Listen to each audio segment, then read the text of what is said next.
Pernahkah kamu membayangkan menjadi menantu yang diperlakukan seperti pembantu di rumah suami sendiri? Setiap hari harus mengerjakan semua pekerjaan rumah, dimarahi tanpa alasan, dan dipaksa diam karena semua kekejaman itu dilakukan saat suami tidak ada. Namun takdir memiliki cara yang tak pernah disangka. Ketika sosok yang paling membencinya jatuh sakit, justru orang yang selama ini disakiti menjadi satu-satunya yang merawat dengan penuh ketulusan. Sebuah kisah penuh air mata, pengorbanan, dan penyesalan yang akan menyentuh hati hingga akhir. Kalau kamu suka cerita penuh pelajaran hidup seperti ini, jangan lupa tekan tombol like, subscribe, dan aktifkan lonceng notifikasi agar tidak ketinggalan kisah-kisah menyentuh lainnya. Tulis juga pendapatmu di kolom komentar. Apa yang akan kamu lakukan jika berada di posisi menantu tersebut? Nah, sekarang kita mulai ke ceritanya. Hari pernikahanku seharusnya menjadi awal dari kehidupan yang penuh kebahagiaan. Aku membayangkan pagi-pagi yang hangat bersama suami, rumah kecil yang dipenuhi tawa, dan keluarga baru yang menerimaku sebagai bagian dari mereka. Seperti kebanyakan perempuan yang menikah karena cinta, aku datang membawa harapan sederhana. Aku tidak menginginkan kemewahan. Aku hanya ingin dihargai sebagai seorang istri dan diterima sebagai seorang anak oleh ibu dari laki-laki yang kucintai. Namaku Yanti. Aku menikah dengan Hasan, seorang pria sederhana yang kukenal sebagai sosok pekerja keras, penyayang, dan bertanggung jawab. Selama masa perkenalan hingga pernikahan, Hasan selalu menunjukkan sikap yang membuatku yakin bahwa aku telah memilih pendamping hidup yang tepat. Ia tidak pernah meninggikan suara kepadaku, selalu mengutamakan keluarganya, dan memiliki impian membangun rumah tangga yang damai. Namun, setelah pernikahan kami berlangsung sederhana dan penuh haru, Hasan mengajakku berbicara tentang sesuatu yang sudah lama dipikirkannya. Alia, katanya sambil menggenggam tanganku erat, untuk sementara kita tinggal di rumah ibu dulu, ya? Aku masih mengumpulkan uang untuk membeli rumah sendiri. Aku tidak ingin mengontrak terlalu lama. Aku ingin kita punya rumah yang benar-benar menjadi milik kita. Aku menatap wajahnya yang penuh harapan. Tidak ada sedikit pun keraguan di mataku. Aku ikut kemanapun Mas Hasan pergi. Selama kita bersama, aku yakin semuanya akan baik-baik saja. Hasan tersenyum lega. Senyum itulah yang membuatku merasa segala pengorbanan akan terasa ringan. Beberapa hari setelah pesta pernikahan, kami resmi tinggal di rumah ibu mertuaku. Rumah itu cukup besar, peninggalan almarhum ayah mertua. Halamannya luas, dengan taman kecil di depan yang dipenuhi tanaman bunga. Dari luar, rumah itu tampak begitu nyaman. Tetangga-tetangga yang melihat kami datang bahkan menyambut dengan ramah. "Selamat ya, Hasan. Semoga langgeng. Istrimu cantik sekali." Aku membalas semua sapaan itu dengan senyum malu-malu. Saat pertama kali melangkahkan kaki ke dalam rumah sebagai menantu, aku mencium tangan ibu mertuaku. "Bu, mohon bimbing Yanti. Kalau Yanti melakukan kesalahan, tolong ditegur." Beliau tersenyum tipis. "Iya. Hanya satu kata. Tidak hangat. Tidak juga dingin." Aku mencoba berpikir positif. Mungkin beliau memang bukan tipe orang yang banyak bicara. Hari-hari pertama kulewati dengan penuh semangat. Aku bangun lebih pagi daripada siapapun di rumah itu. Sebelum azan subuh selesai berkumandang, aku sudah berada di dapur. Aku menyiapkan air panas, membuat teh untuk ibu mertua, lalu membantu memasak sarapan. Aku ingin menunjukkan bahwa aku datang bukan untuk menjadi beban. Saat Hasan melihatku sibuk di dapur, ia tersenyum bangga. "Terima kasih ya, sayang. Ibu pasti senang punya menantu seperti kamu." Aku hanya tersenyum. Semoga saja begitu. Setelah sarapan, Hasan berangkat bekerja. Ia bekerja sebagai supervisor di sebuah perusahaan distribusi yang mengharuskannya berangkat pagi dan sering pulang menjelang malam. Sebelum berangkat, ia selalu mencium keningku. "Jaga ibu, ya?" "Iya, Mas." Kalimat sederhana itu selalu kupegang sebagai amanah. Begitu suara motor Hasan menghilang dari depan rumah, suasana rumah mendadak berubah menjadi sangat sunyi. Aku masih membereskan meja makan ketika ibu mertua memanggilku dari ruang tamu. "Yanti." "Iya, Bu." "Sudah selesai?" "Sebentar lagi, Bu." Beliau berdiri sambil memandangi lantai ruang makan. "Kalau sudah selesai, pel lantainya." kelihatan masih kotor. Aku mengangguk. Baik, Bu. Aku segera mengambil kain pel dan mulai membersihkan seluruh lantai. Padahal baru semalam aku mengepelnya. Aku tidak mempermasalahkan hal itu. Bagiku, rumah yang bersih memang membuat penghuni nyaman. Setelah selesai mengepel, aku berniat duduk sebentar karena punggungku mulai pegal. Belum sempat aku menarik kursi. Yanti. Iya, Bu. Jendela belakang belum dibersihkan. Baik, Bu. Aku kembali berdiri. Satu persatu jendela aku bersihkan hingga mengilap. Belum selesai. Yanti. Iya. Tanaman depan rumah disiram. Iya, Bu. Aku menyiram seluruh tanaman. Keringat mulai membasahi dahiku. Matahari semakin tinggi. Aku belum sempat minum sejak tadi. Ketika selesai menyiram tanaman, aku masuk ke dapur hendak mengambil segelas air. Namun ibu mertua kembali bersuara. Kalau sudah selesai, kamar ibu juga dibersihkan. Baik. Aku menelan rasa lelah. Kupikir memang beginilah kehidupan seorang menantu. Aku tidak ingin mengeluh. Sepanjang hari itu, hampir tidak ada waktu bagiku untuk berhenti bergerak. Aku membersihkan kamar, melipat pakaian, mencuci piring, mengepel teras, menyapu halaman, membersihkan kamar mandi. Semua kulakukan dengan ikhlas. Menjelang sore, tubuhku mulai terasa sangat lelah.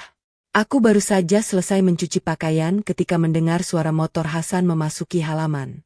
Tanpa kusadari, ibu mertua yang sejak tadi duduk santai di ruang tamu tiba-tiba bangkit menghampiriku.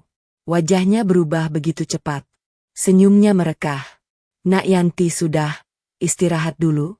Dari tadi bantu ibu terus. Aku terdiam. Beliau bahkan mengambil gelas berisi teh lalu memberikannya kepadaku. Nih, minum dulu. Belum sempat aku menjawab. Hasan sudah masuk ke dalam rumah. Wah, kalian lagi ngobrol? Ibu mertua tersenyum hangat. Iya, istri kamu ini rajin sekali. Dari pagi ibu malah berkali-kali menyuruh dia istirahat, tapi dia nggak mau. Semua pekerjaan rumah diambil sama dia. Hasan menoleh kepadaku dengan tatapan penuh rasa bangga. Benarkah? Aku hanya tersenyum kecil. Iya, cuma bersih-bersih sedikit. Hasan menghampiriku. Makasih ya, sayang.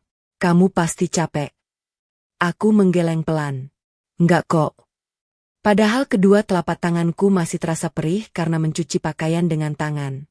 Malam itu kami makan bersama. Ibu mertua kembali bersikap lembut di depan Hasan. Beliau mengambilkan lauk untukku, bertanya apakah masakannya cocok di lidahku, bahkan beberapa kali memanggilku dengan nada penuh kasih. Tetangga yang kebetulan mampir pun memuji hubungan kami. Wah, kompak sekali ya ibu sama menantunya. Ibu mertua tersenyum bangga. Alhamdulillah, saya anggap dia seperti anak sendiri. Aku hanya menundukkan kepala. Entah mengapa, kalimat itu terasa begitu berat untuk kudengar. Karena hanya aku yang tahu, sejak Hasan berangkat bekerja pagi tadi, tidak ada satupun kata lembut yang benar-benar ditujukan kepadaku. Namun aku kembali menghibur diriku sendiri. Mungkin beliau masih membutuhkan waktu untuk menerimaku. Mungkin aku harus lebih sabar. Mungkin besok semuanya akan menjadi lebih baik. Aku belum tahu bahwa hari pertama itu hanyalah awal dari penderitaan panjang yang akan mengubah seluruh hidupku. Hari-hari setelah itu berlalu dengan pola yang hampir sama. Setiap pagi, sebelum langit berubah terang, aku sudah terbangun. Alarm di ponselku berbunyi pukul 4 dini hari. Aku segera bangkit, mengambil air wudhu, lalu menunaikan salat subuh. Seusai berdoa, aku langsung menuju dapur tanpa sempat menikmati sejuknya pagi. Aku percaya, rumah yang dipenuhi doa akan membawa ketenangan bagi penghuninya. Karena itu, sebelum mulai memasak, aku selalu berdoa dalam hati agar Allah melembutkan hati ibu mertuaku dan menjaga rumah tangga kami tetap utuh. Namun, doa-doaku seolah belum menemukan jawabannya. Setiap pagi aku menyiapkan sarapan, membuat teh hangat, menyapu halaman, lalu mencuci piring yang sebenarnya sudah kubersihkan malam sebelumnya. Semuanya kulakukan sebelum Hasan berangkat bekerja. Suamiku sama sekali tidak pernah menuntutku melakukan semua itu.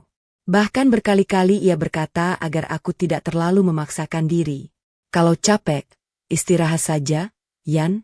Ibu juga pasti mengerti. Aku hanya mengangguk sambil tersenyum. Iya, Mas. Aku tidak pernah sanggup mengatakan yang sebenarnya. Aku takut Hasan kecewa kepada ibunya. Aku takut rumah tangga kami dipenuhi pertengkaran. Aku memilih menyimpan semuanya sendiri. Pagi itu, setelah Hasan berangkat bekerja seperti biasa, aku baru saja hendak membereskan meja makan ketika suara ibu mertuaku terdengar dari ruang tengah. Yanti? Iya, Bu. Beliau keluar dari kamarnya sambil membawa sapu lidi. Halaman belakang penuh daun. Bersihkan sekarang. Baik, Bu. Aku segera mengambil sapu dan menuju halaman belakang. Angin semalam memang membuat banyak daun berguguran. Aku menyapu dengan teliti hingga tak ada satu helai daun pun yang tersisa. Ketika aku merasa pekerjaanku selesai, ibu mertua datang memeriksa. Beliau menggeleng pelan. Masih kotor. Aku menoleh bingung. Yang mana, Bu? Beliau menunjuk satu daun kecil yang terselip di sudut tembok. Itu. Aku segera mengambil daun itu. Beliau kembali berkata datar. Kalau bekerja jangan asal-asalan. Aku hanya menunduk. Maaf, Bu. Belum sempat aku menyimpan sapu, beliau kembali memberi perintah. Kamar mandi belum disikat. Iya, Bu. Aku beralih ke kamar mandi. Baru selesai membersihkannya, beliau memanggil lagi. Yanti? Iya? Gudang belakang berdebu. Aku kembali berjalan. Hari itu rasanya kakiku tidak pernah berhenti melangkah. Pekerjaan demi pekerjaan datang silih berganti. Bahkan ketika semuanya selesai, selalu saja ada pekerjaan baru yang harus kulakukan. Saat jam menunjukkan pukul 11 siang, perutku mulai terasa lapar. Sejak pagi aku belum sempat makan. Aku membuka tudung saji dan melihat masih ada sedikit nasi. Aku mengambil piring. Baru saja hendak menyendok nasi. Yanti? Aku meletakkan kembali sendok nasi. Iya, Bu. Dapur berantakan begitu mau makan dulu? Aku menoleh. Padahal dapur hanya memiliki beberapa piring yang belum kusimpan kerak. Maaf, Bu. Saya bereskan dulu.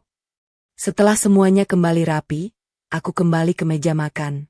Nasi di dalam panci tinggal sedikit sekali. Aku tetap tersenyum. Setidaknya masih ada yang bisa kumakan. Namun belum sempat aku mulai makan, ibu mertua mengambil panci itu. Nasi ini buat Hasan nanti malam. Beliau menuangkan seluruh sisa nasi ke dalam wadah lain. Aku hanya memandang panci yang kini kosong. Lalu saya makan apa, Bu? Beliau menjawab tanpa menoleh. Masak lagi. Aku mengangguk pelan. Baik. Aku kembali mencuci beras. Memasak nasi baru. Menunggu hingga matang hampir 1 jam. Barulah aku bisa makan. Itu pun sudah lewat waktu zuhur. Hari demi hari perlakuan seperti itu terus berulang. Aku mulai menyadari bahwa semua pekerjaan rumah perlahan menjadi tanggung jawabku seorang diri. Padahal ibu mertua dalam keadaan sehat. Beliau lebih sering duduk di ruang tamu sambil menonton sinetron atau berbincang dengan tetangga. Sementara aku terus bekerja dari pagi hingga malam. Suatu sore, ketika aku sedang menjemur pakaian, salah seorang tetangga bernama Burina menyapaku dari balik pagar. Yanti. Aku tersenyum. Iya, Burina. Kamu rajin sekali. Aku tersipu. Namanya juga belajar jadi menantu yang baik. Burina memperhatikan kedua tanganku yang mulai kemerahan karena terlalu sering terkena deterjen. Kamu nggak capek? Aku tersenyum kecil. Sedikit. Belum sempat kami berbincang lebih lama, ibu mertuaku keluar dari rumah. Yanti? Iya, Bu. Ngobrol terus. Cucian belum selesai. Aku segera menunduk. Maaf. Burina tampak terdiam. Beliau hanya memandangku dengan tatapan iba. Aku pura-pura tidak melihatnya. Aku tidak ingin orang lain tahu apa yang sebenarnya terjadi. Malam harinya, Hasan pulang dengan wajah lelah. Begitu melihatku masih berada di dapur, ia langsung menghampiri. Yan, kok belum istirahat? Aku lagi bikin teh. Hasan memegang kedua tanganku. Ia mengernyit. Kenapa tanganmu kasar begini? Aku spontan menarik tanganku perlahan. Mungkin karena sering kena sabun. Hasan tersenyum. Nanti aku belikan krim ya. Aku mengangguk. Iya. Belum sempat percakapan kami berlanjut, ibu mertua datang sambil membawa sepiring buah. Hasan, kamu jangan biarkan istrimu kerja terus. Aku terdiam. Beliau melanjutkan dengan suara lembut. Dari tadi ibu suruh istirahat, tapi dia malah sibuk bantu-bantu. Hasan menoleh kepadaku sambil tersenyum bangga. Itu memang Yanti, Bu. Orangnya nggak bisa diam. Aku hanya membalas dengan senyum tipis. Dadaku terasa sesak. Aku ingin sekali berkata bahwa semua itu tidak benar. Bahwa aku bukan bekerja karena ingin dipuji. Aku bekerja karena diperintah tanpa henti. Namun setiap kali melihat wajah Hasan yang begitu menghormati ibunya, keberanianku selalu menghilang. Aku memilih diam. Aku berpikir, mungkin kesabaran akan mengubah segalanya. Beberapa minggu kemudian, keadaan justru semakin memburuk. Ibu mertua mulai memberiku aturan-aturan baru yang terasa seperti hukuman. Aku tidak boleh keluar rumah tanpa izin. Aku tidak boleh mengunjungi orang tuaku terlalu sering. Aku tidak boleh menelepon ibuku lebih dari beberapa menit. Bahkan ketika ada tetangga mengajakku mengobrol di depan rumah, beliau selalu mencari alasan agar aku segera masuk kembali. Kamu itu menantu, bukan tamu. Banyak kerjaan di dalam. Aku hanya mengangguk. Iya, Bu. Lambat laun, aku merasa hidupku seperti burung di dalam sangkar. Aku ada di rumah itu setiap hari, tetapi tidak pernah benar-benar merasa menjadi bagian dari keluarga. Setiap malam sebelum tidur, aku memandangi wajah Hasan yang telah terlelap karena kelelahan bekerja. Dalam hati aku berbisik lirih. Mas, seandainya kamu tahu apa yang sebenarnya terjadi setiap kali kamu melangkah keluar dari rumah ini, apakah kamu masih akan tersenyum setenang sekarang? Air mataku kembali jatuh membasahi bantal. Dan tanpa kusadari, di balik pintu kamar yang sedikit terbuka, sepasang mata sedang memperhatikanku dalam diam, dengan tatapan yang sulit kuterjemahkan. Hari-hari berikutnya bukan lagi sekadar melelahkan. Aku mulai merasa bahwa keberadaanku di rumah itu bukan sebagai menantu, melainkan sebagai seseorang yang hanya ada untuk mengerjakan semua pekerjaan tanpa boleh mengeluh. Aku bahkan mulai kehilangan hitungan hari. Setiap pagi terasa sama. Bangun sebelum subuh. Memasak. Menyapu. Mengepel. Mencuci. Menyetrika. Membersihkan kamar. Menyiram tanaman. Mencuci kamar mandi. Lalu mengulang semuanya lagi keesokan harinya. Tidak ada hari libur. Tidak ada waktu untuk sekadar duduk menikmati secangkir teh. Bahkan saat tubuhku terasa sangat lelah, aku tetap memaksakan diri tersenyum setiap kali Hasan berada di rumah. Aku tidak ingin ia membawa beban pikiran ke tempat kerjanya. Suatu pagi, seperti biasa Hasan bersiap berangkat bekerja. Ia mengenakan kemeja biru kesukaannya sambil sesekali bercermin. Yan, nanti siang jangan lupa istirahat, ya? Aku tersenyum. Iya, Mas. Hasan menghampiriku dan mencium keningku. Kalau ibu minta bantuan, lakukan semampumu saja. Jangan dipaksakan. Aku mengangguk pelan. Iya. Dalam hati aku ingin mengatakan bahwa pekerjaan yang kulakukan setiap hari jauh melampaui batas kemampuanku. Namun kalimat itu kembali kutelan. Sesaat kemudian Hasan berpamitan kepada ibunya. Bu, Hasan berangkat dulu. Iya, hati-hati. Motor Hasan perlahan menjauh dari halaman. Suaranya semakin kecil hingga akhirnya menghilang. Rumah kembali sunyi. Dan seperti biasanya, topeng ibu mertuaku kembali terlepas. Beliau menoleh kepadaku dengan wajah datar. Yanti. Iya, Bu. Jangan berdiri saja. Aku langsung mendekat. Hari ini semua gorden dicuci. Aku sedikit terkejut. Semuanya, Bu? Iya. Rumah itu memiliki 8 jendela besar dengan gorden yang tebal dan berat. Aku mengangguk. Baik. Beliau belum selesai berbicara. Karpet ruang tamu juga dicuci. Aku kembali mengangguk. Terus lemari dapur dibersihkan. Semua piring dikeluarkan. Iya, Bu. Lalu gudang belakang dirapikan. Banyak barang berdebu. Aku menarik napas perlahan. Baik. Beliau berjalan kembali ke ruang tamu sambil berkata tanpa menoleh. Jangan sampai ada yang terlewat. Aku segera memulai pekerjaanku. Melepas satu persatu gorden membutuhkan waktu yang cukup lama. Belum lagi mencucinya dengan tangan karena ukurannya terlalu besar. Tanganku mulai terasa pegal. Air sabun membuat kulitku semakin kasar. Setelah gorden selesai dicuci, aku menjemurnya di halaman belakang. Belum sempat menarik napas, aku langsung mengangkat karpet ruang tamu. Karpet itu begitu berat hingga aku harus menyeretnya sedikit demi sedikit. Saat sedang menyikat karpet, punggungku mulai terasa nyeri. Aku berhenti sejenak untuk meluruskan badan. Baru beberapa detik, suara ibu mertua terdengar dari dalam rumah. "Yanti?" "Iya, Bu." "Capek?" Aku tersenyum kecil. "Sedikit." Beliau mendekat. Tatapannya tajam. "Baru kerja segitu saja sudah capek." Aku menunduk. "Bukan begitu, Bu. Dulu waktu saya seusiamu, saya bisa mengurus rumah, sawah, sama anak-anak sekaligus." Aku memilih diam. Beliau kembali berkata, "Kamu masih muda. Jangan manja." Aku mengangguk. "Iya, Bu." Setelah beliau masuk kembali ke rumah, aku melanjutkan pekerjaanku. Dalam hati aku berkata lirih, "Ya Allah, kuatkan aku." Hari itu pekerjaan belum juga selesai ketika matahari mulai condong ke barat. Aku masih membersihkan gudang. Ruangan itu penuh debu. Kotak-kotak tua bertumpuk di sudut ruangan. Aku bersin berkali-kali. Namun aku terus bekerja. Saat sedang mengangkat kardus besar, tanpa sengaja sebuah bingkai foto jatuh ke lantai. Prang! Kacanya pecah. Aku langsung terkejut. Astagfirullah. Aku segera memungut pecahan kaca. Belum sempat semuanya terkumpul, ibu mertua datang dengan wajah merah padam. "Apa yang kamu lakukan?" Aku berdiri sambil memegang bingkai foto. "Maaf, Bu, tadi tidak sengaja." Beliau langsung merebut bingkai itu dari tanganku. "Kamu tahu ini foto siapa?" Aku menggeleng pelan. "Ini foto almarhum suami saya." Nada suaranya meninggi.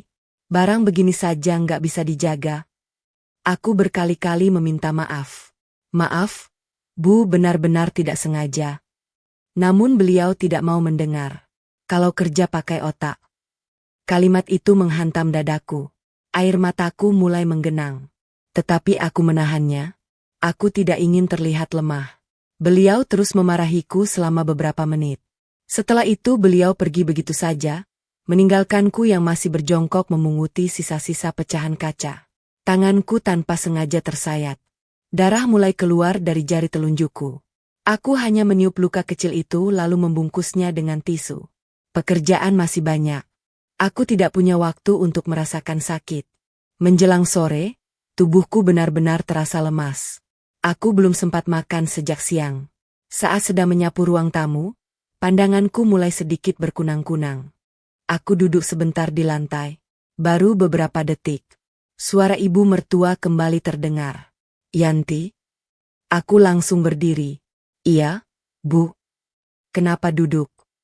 "Kepala saya agak pusing." Beliau menatapku tanpa rasa iba. "Pusing karena kebanyakan alasan." Aku terdiam. Beliau melanjutkan. "Kalau memang gak sanggup kerja, bilang dari awal." Aku menggigit bibirku pelan. "Bukan begitu, Bu." "Lanjutkan." "Iya." Aku kembali menyapu.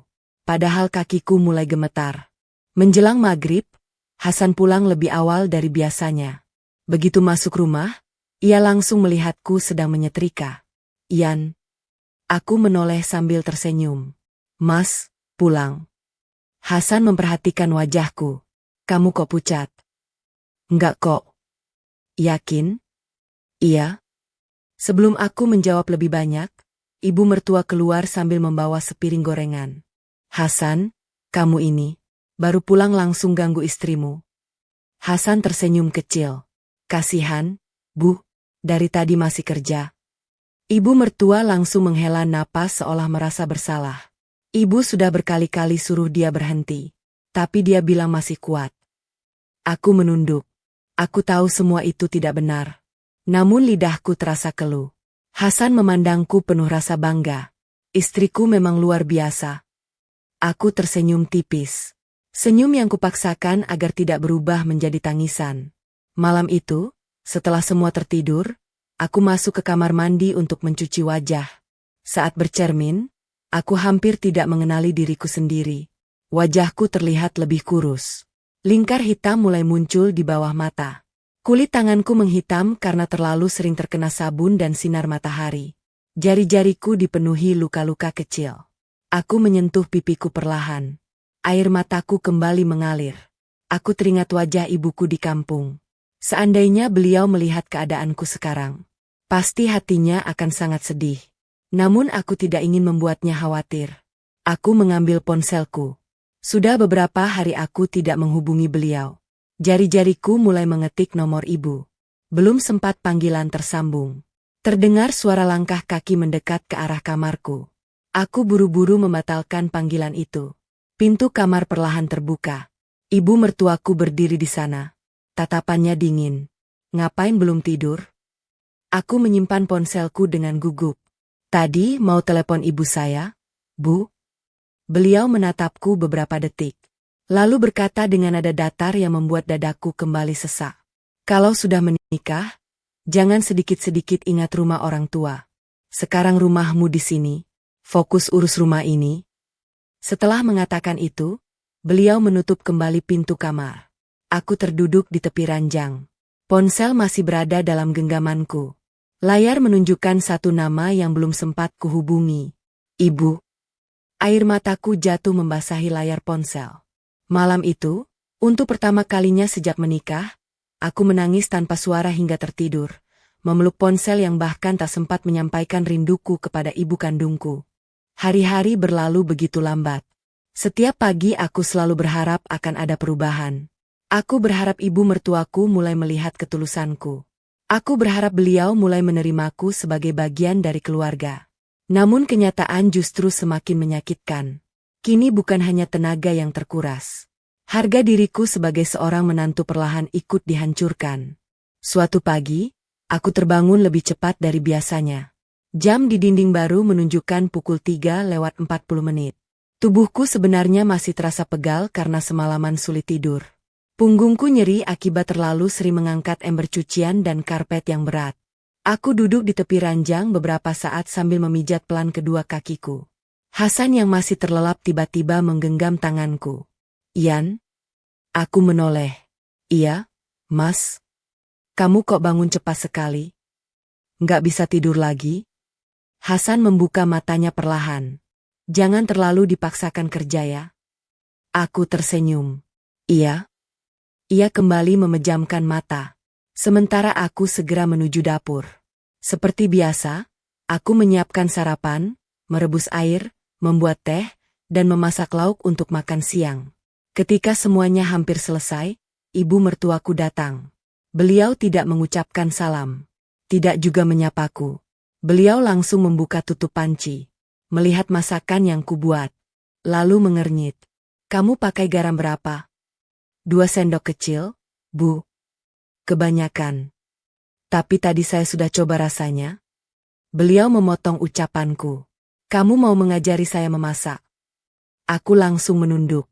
Maaf, Bu. Beliau mengambil sendok. Mencicipi masakanku. Lalu tanpa berkata apa-apa, beliau menuangkan satu panci sayur itu ke tempat sampah. Aku terdiam. Dadaku seperti diremas. Masakan yang kubuat hampir 1 jam lamanya habis begitu saja. Lihat. Beliau menunjuk panci kosong. Masak lagi. Aku memandang sayur yang sudah bercampur dengan sampah dapur. Rasanya ingin menangis. Namun aku hanya mengangguk. Baik, Bu. Aku kembali mengiris bawang. Menyiapkan bumbu dari awal. Sementara ibu mertuaku duduk santai di meja makan sambil memainkan ponselnya. Setelah Hasan berangkat bekerja, pekerjaan kembali menumpuk. Hari itu aku harus mencuci pakaian seluruh anggota keluarga. Jumlahnya sangat banyak. Beberapa spray, selimut, sarung bantal, handuk. Belum lagi pakaian sehari-hari. Mesin cuci sebenarnya ada. Masih bagus. Masih berfungsi. Namun ibu mertuaku melarangku menggunakannya. Kalau dicuci pakai tangan lebih bersih. Padahal beliau sendiri selalu menggunakan mesin cuci sebelum aku tinggal di rumah itu. Aku hanya menurut. Air dingin yang terus mengenai tanganku membuat kulitku semakin kasar. Bahkan beberapa bagian mulai pecah-pecah hingga terasa perih setiap kali terkena sabun. Saat sedang membilas pakaian, Burina kembali lewat di depan rumah. Beliau melihatku sedang mengucek pakaian yang begitu banyak. "Yanti." Aku tersenyum. "Iya, Bu." "Masih nyuci?" "Iya." "Sendirian?" Aku mengangguk. "Iya." Burina tampak heran. "Mesin cucinya rusak." Aku belum sempat menjawab. Tiba-tiba suara ibu mertuaku terdengar dari dalam rumah. "Yanti?" "Iya, Bu." Ngobrol terus. "Cucian selesai sendiri?" Aku langsung menunduk kepada Burina. "Maaf ya, Bu." Beliau hanya menghela napas pelan. Tatapan matanya penuh rasa iba. Namun beliau memilih melanjutkan langkahnya. Aku kembali mengucek pakaian. Air mataku jatuh perlahan, bercampur dengan air cucian. Menjelang siang, tubuhku mulai terasa lemas. Aku belum sempat makan. Saat hendak mengambil nasi, ibu mertuaku kembali memanggil. "Yanti." "Iya." Atap dapur banyak sarang laba-laba. Aku melihat ke arah langit-langit. Memang ada beberapa sarang kecil. "Baik, Bu." Aku mengambil tangga lipat. Mulai membersihkan bagian atas dapur. Ketika sedang menjangkau sudut paling atas, keseimbanganku tiba-tiba hilang. Krak. Tangga sedikit bergeser. Tubuhku terjatuh. Bruk. Siku kananku membentur lantai. Rasa sakit menjalar hingga ke bahu. Aku meringis sambil memegang siku. Belum sempat berdiri. Ibu mertuaku datang. Bukan untuk menolong. Beliau justru berkata dengan nada kesal. "Makanya kalau kerja jangan ceroboh." Aku mencoba bangkit. "Maaf, Bu." Lantai jadi kotor. Aku menatap lantai. Ternyata ember berisi air ikut tumpah saat aku jatuh. Segera pel lagi. Aku menggigit bibirku. Padahal siku kananku mulai membiru. Namun aku tetap mengambil kain pel. Membersihkan lantai. Sambil menahan nyeri. Sore harinya Hasan pulang membawa sebuah kantong belanja. "Ian?" Aku menghampiri.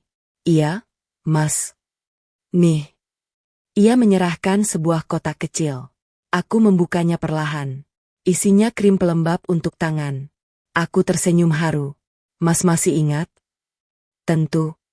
Hasan mengambil kedua tanganku. Ia tampak terkejut. "Ya Allah. Kulit tanganku kini jauh lebih kasar dibanding beberapa minggu lalu. Ada beberapa luka kecil di sela-sela jari. Kenapa jadi begini?" Aku spontan menarik tanganku. "Enggak apa-apa. Kamu terlalu banyak kerja ya?"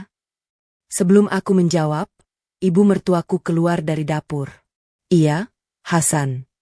Beliau tersenyum lembut. "Istri kamu memang gak bisa diam. Ibu sudah berkali-kali suruh dia istirahat. Tapi dia bilang lebih senang bantu-bantu." Hasan mengangguk bangga. "Memang begitu orangnya." Aku hanya tersenyum tipis. Rasanya setiap kebohongan itu seperti pisau yang perlahan mengiris hatiku. Malam itu, setelah makan malam selesai, Hasan duduk di sampingku di teras rumah. Angin malam berembus pelan. Suasana begitu tenang. "Ian?" "Iya, Mas." "Kamu bahagia kan tinggal di sini?" Pertanyaan itu membuat dadaku berdebar. Aku menatap wajah Hasan. Tatapannya begitu tulus, begitu penuh perhatian. Untuk sesaat, aku ingin mengatakan semuanya. Aku ingin menceritakan bagaimana setiap hari aku diperlakukan seperti pembantu. Bagaimana aku dimarahi. Bagaimana aku dipaksa bekerja tanpa henti. Bagaimana aku sering menangis sendirian. Namun ketika melihat senyum Hasan, aku mengurungkan niatku. Aku tidak ingin melihatnya kecewa kepada ibunya. Aku tidak ingin menjadi penyebab hubungan anak dan ibu menjadi retak. Aku akhirnya menjawab pelan. "Bahagia, Mas." Hasan tersenyum lega. "Syukurlah." Ia menggenggam tanganku erat. "Kalau ada apa-apa, kamu cerita ya." Aku mengangguk. "Iya." Tetapi dalam hati aku berbisik lirih. "Maafkan aku, Mas, bukan karena aku tidak percaya padamu. Aku hanya tidak sanggup membuatmu memilih antara ibumu dan istrimu. Beberapa hari kemudian, sebuah kejadian membuat hatiku semakin hancur. Pagi itu ponselku berdering. Di layar tertulis satu nama yang sangat kurindukan. Ibu. Aku tersenyum. Cepat-cepat kuangkat panggilan itu. Assalamualaikum, Bu. Waalaikumsalam, Yanti. Suara ibuku terdengar hangat. Nak, kamu sehat? Air mataku hampir jatuh. Alhamdulillah sehat, Bu. Kamu kurusan gak? Aku tertawa kecil agar terdengar baik-baik saja. Enggak kok. Hasan baik sama kamu?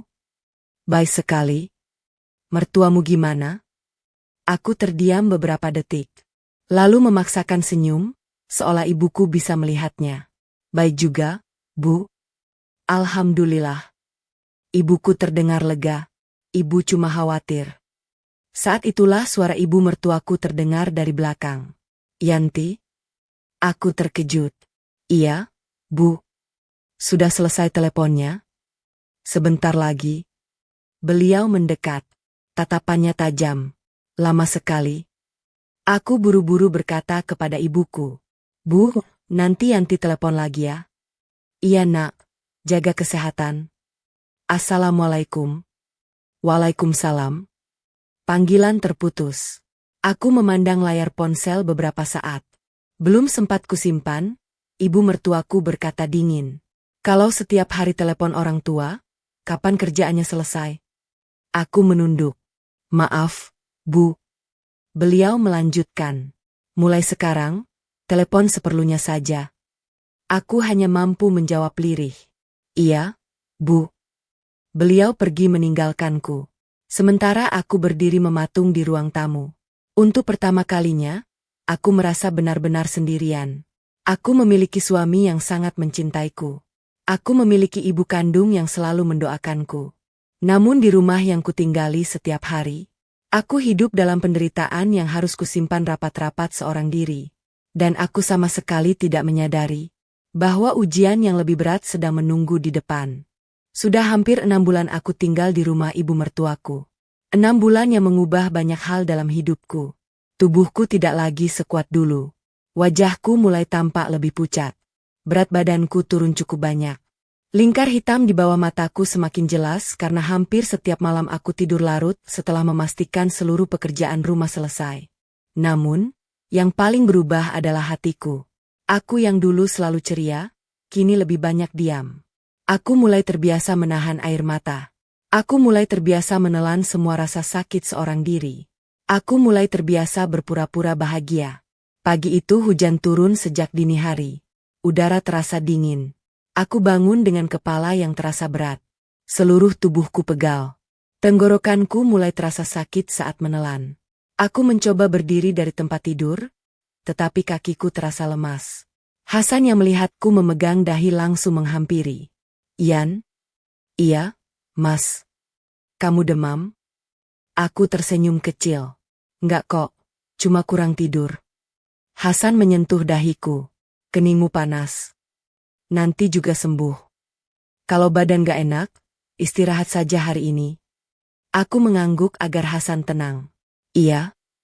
Hasan mencium keningku sebelum berangkat bekerja. Kalau memang sakit, telepon aku. Iya, Mas. Aku mengantar Hasan sampai ke depan pintu. Begitu motornya keluar dari halaman, aku menarik napas panjang. Tubuhku benar-benar tidak kuat.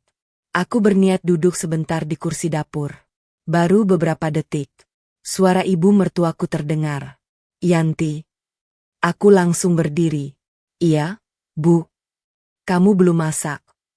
Saya agak kurang enak badan, Bu. Beliau memandangku dari ujung kepala hingga kaki. Kurang enak badan? Iya, Bu. Beliau mendekat. Lihat. Beliau menunjuk dapur. Piring masih ada. Lantai belum dipel. Halaman belum disapu. Kamu pikir semua itu selesai sendiri?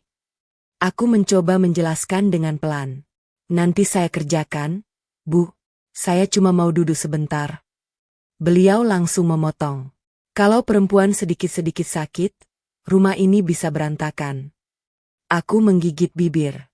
Baik, Bu. Aku kembali mengambil sapu. Setiap langkah terasa berat. Kepalaku berdenyut. Pandanganku sesekali kabur. Namun aku terus bekerja. Setelah menyapu seluruh rumah, aku mulai mengepel. Keringat bercampur dengan rasa dingin akibat demam membuat tubuhku gemetar. Saat sedang memeras kain pel, tanganku kehilangan tenaga. Ember itu terlepas. Air tumpah kemana-mana. Aku langsung berjongkok membersihkannya. Belum selesai. Ibu mertuaku datang. Aduh. Beliau menggeleng kesal. Kerja saja nggak becus. Maaf, Bu. Setiap hari ada saja yang bikin repot. Aku tidak menjawab. Aku tahu, apapun yang kukatakan hanya akan membuat beliau semakin marah. Menjelang siang, suhu tubuhku semakin tinggi. Aku mulai menggigil. Aku memegang meja dapur agar tidak jatuh. Saat itu ibu mertuaku masuk. Beliau membawa satu keranjang penuh pakaian kotor. Yanti. Aku menoleh pelan. Iya, Bu. Cuci ini. Aku melihat isi keranjang. Selain pakaian sehari-hari, ada selimut dan sprei yang cukup tebal. Aku menarik napas. Bu, boleh nanti sore? Beliau langsung mengernyit. Kenapa? Saya benar-benar pusing. Beliau menatapku datar. Pusing itu bukan alasan. Kalau kamu terus dimanja sama badanmu sendiri, kapan kuatnya? Aku terdiam. Beliau meletakkan keranjang itu tepat di depan kakiku. Selesaikan sebelum Hasan pulang. Lalu beliau pergi begitu saja. Aku memandang keranjang cucian itu dengan mata berkaca-kaca. Untuk pertama kalinya, aku merasa tubuhku benar-benar tidak sanggup. Namun aku tetap berjongkok di dekat bak cuci. Air dingin menyentuh tanganku. Aku mulai mengucek satu demi satu pakaian. Setiap beberapa menit, pandanganku berkunang-kunang. Aku beberapa kali berhenti karena mual. Tetapi aku terus memaksa diri. Saat sedang membilas selimut terakhir, tubuhku mendadak limbung. Tanganku kehilangan keseimbangan. Bruk. Aku terjatuh di samping bak cuci. Air cucian membasahi seluruh tubuhku.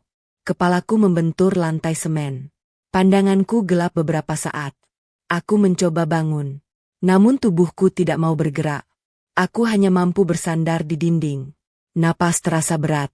Tak lama kemudian ibu mertuaku datang. Beliau melihatku terduduk di lantai. Bukannya panik. Beliau justru berkata dengan nada dingin. Kenapa lagi? Aku menjawab lirih. Saya pusing sekali, Bu. Beliau menghela napas panjang. Kalau capek sedikit langsung duduk. Saya benar-benar. Beliau kembali memotong. Sudah, jangan drama. Kalimat itu membuat dadaku sesak. Aku mencoba berdiri. Tubuhku sempoyongan. Beliau tidak sedikit pun mengulurkan tangan. Sore harinya Hasan pulang lebih cepat. Begitu masuk rumah, ia langsung melihatku sedang menjemur pakaian dengan langkah yang tidak stabil. Yan? Aku menoleh. Senyumku terlihat dipaksakan. Mas? Hasan langsung menghampiri. Ya Allah. Ia memegang dahiku. Kamu panas sekali. Aku tersenyum kecil. Enggak apa-apa. Enggak apa-apa bagaimana? Badanmu sampai gemetar begini. Belum sempat aku menjawab. Ibu mertuaku keluar dari dalam rumah. Hasan. Iya, Bu. Kasihan Yanti. Beliau berbicara dengan nada penuh perhatian. Dari tadi ibu suruh istirahat. Tapi dia keras kepala. Katanya semua pekerjaan mau diselesaikan dulu. Aku memejamkan mata sejenak. Lagi-lagi kebohongan itu diucapkan dengan begitu mudah. Hasan memandangku penuh rasa sayang. Yan? Kenapa sih nggak nurut sama ibu? Aku hanya tersenyum. Maaf, Mas. Hasan segera membawaku masuk ke kamar. Ia mengambilkan obat penurun panas. Menyelimuti tubuhku. Lalu duduk di samping ranjang sambil mengusap rambutku. Besok aku izin kerja. Aku langsung menggeleng. Jangan, Mas. Kenapa? Nanti pekerjaan Mas terganggu. Aku lebih khawatir sama kamu. Air mataku hampir jatuh. Sudah berkali-kali aku ingin menceritakan semuanya. Namun setiap kali melihat perhatian Hasan, aku justru semakin tidak tega menghancurkan kepercayaannya kepada ibunya. Aku hanya berkata pelan. Aku cuma masuk angin. Hasan tersenyum. Kalau begitu besok istirahat total. Aku mengangguk. Iya. Di luar kamar, ibu mertuaku mendengar percakapan kami. Beliau hanya tersenyum tipis. Namun senyum itu bukan senyum bahagia, melainkan senyum seseorang yang sudah menyiapkan rencana baru. Keesokan paginya, Hasan benar-benar berangkat bekerja setelah memastikan kondisiku sedikit membaik. Sebelum pergi, ia kembali berkata kepada ibunya, "Bu, hari ini biarkan Yanti istirahat ya." "Iya, Hasan." Jawaban itu terdengar begitu meyakinkan. Hasan pun pergi dengan tenang. Namun belum sampai 5 menit setelah suara motor Hasan menghilang dari depan rumah, ibu mertuaku membuka pintu kamarku dengan keras. "Yanti?" Aku yang masih berbaring langsung terbangun. "Iya, Bu." "Kamu masih tidur?" "Saya masih agak demam." Beliau menatapku tajam. "Bangun." Aku perlahan duduk. "Hari ini banyak kerjaan." "Tapi Hasan bilang..." Beliau langsung memotong dengan nada tinggi. "Hasan tidak perlu tahu semuanya." Kalimat itu membuatku membeku. Beliau melangkah mendekat. Tatapannya begitu dingin hingga membuat bulu kuduku merinding. "Dengar baik-baik.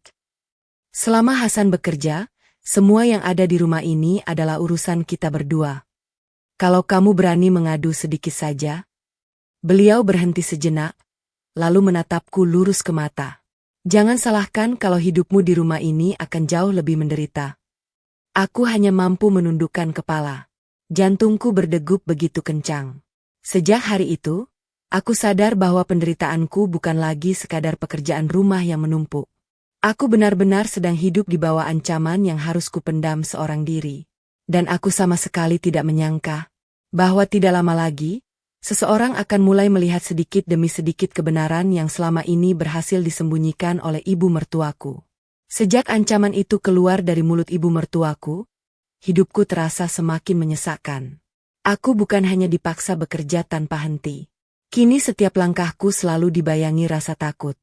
Aku takut salah. Aku takut membuat ibu mertua marah. Aku takut Hasan mengetahui semuanya dengan cara yang justru membuat hubungan mereka hancur. Karena itulah, aku memilih terus diam. Aku berpikir, mungkin suatu hari nanti hati ibu mertuaku akan berubah. Namun aku tidak tahu bahwa justru sikap diamku membuat beliau semakin merasa berkuasa. Pagi itu, seperti biasa Hasan bersiap berangkat bekerja. Sebelum keluar rumah, ia menghampiriku yang sedang menyiapkan bekal makan siangnya. "Ian." "Iya, Mas. Kamu sudah benar-benar sehat." Aku tersenyum. "Alhamdulillah sudah lebih baik." Hasan memperhatikan wajahku beberapa saat. "Aneh." "Apa, Mas? Kamu kok makin kurus?" Aku spontan tertawa kecil. "Mungkin karena kerjaan rumah." Hasan menggeleng pelan. "Kalau capek bilang sama aku." "Iya." Ia menggenggam kedua tanganku. Saat itulah pandangannya berhenti pada luka kecil di pergelangan tanganku yang belum sempat sembuh. "Ini kenapa?" Aku refleks menarik lengan bajuku. "Tadi kena ember." "Sakit?" "Sedikit." Hasan menghela napas. "Kamu memang ceroboh." Aku hanya tersenyum.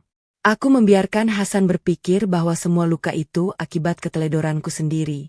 Padahal hampir setiap luka lahir karena aku dipaksa bekerja tanpa henti. Setelah Hasan berangkat, ibu mertuaku langsung memanggilku. "Yanti." "Iya, Bu." "Hari ini kamu bersihkan loteng." Aku sedikit terkejut. "Loteng, Bu?" "Iya. Sudah lama tidak dibersihkan." Aku mengangguk. "Baik." Loteng rumah itu berada tepat di atas ruang keluarga. Tangga kayunya cukup curam. Aku membawa sapu, kain lap, dan ember kecil berisi air. Begitu pintu loteng dibuka, debu langsung beterbangan. Aku menutup hidung dengan ujung jilbab. Di dalam loteng terdapat banyak barang lama. Lemari kayu, koper usang, mainan masa kecil Hasan, beberapa kardus berisi buku-buku. Aku mulai membersihkan semuanya satu persatu. Debu yang tebal membuatku berkali-kali batuk. Namun aku tetap melanjutkan pekerjaanku.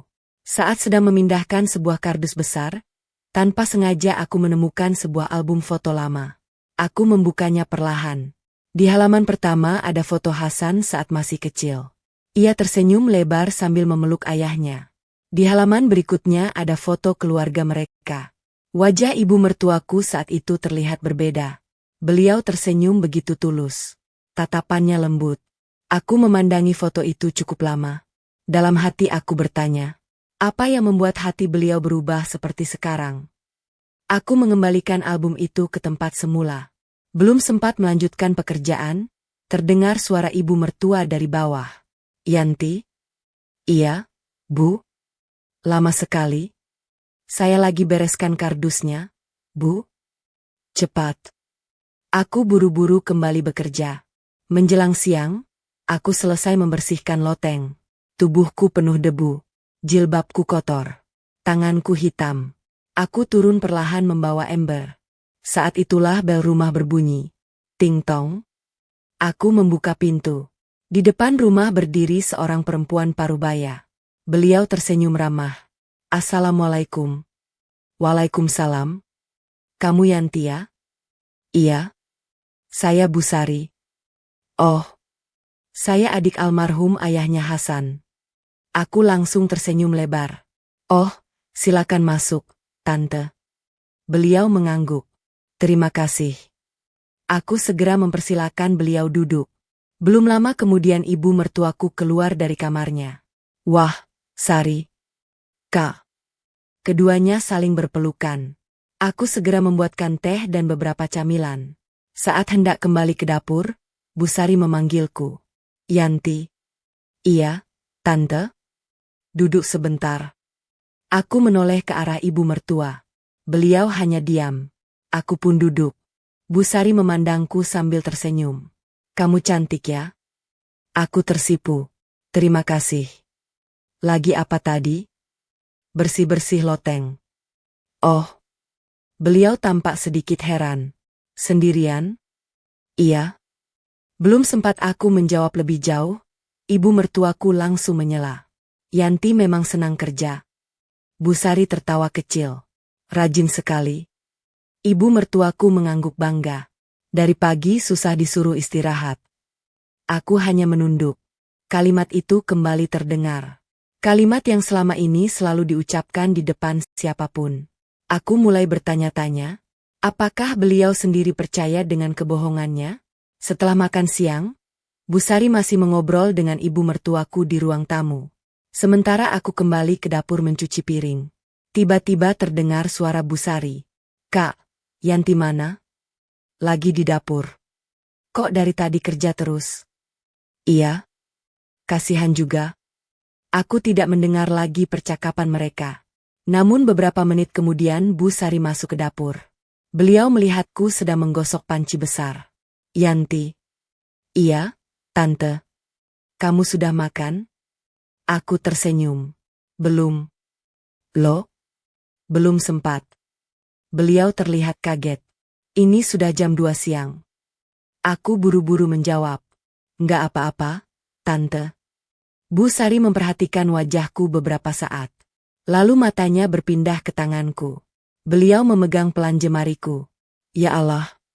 Aku sedikit terkejut. Tanganmu kenapa begini? Kulit tanganku memang terlihat pecah-pecah. Beberapa luka kecil bahkan masih belum mengering. Aku tersenyum agar beliau tidak khawatir.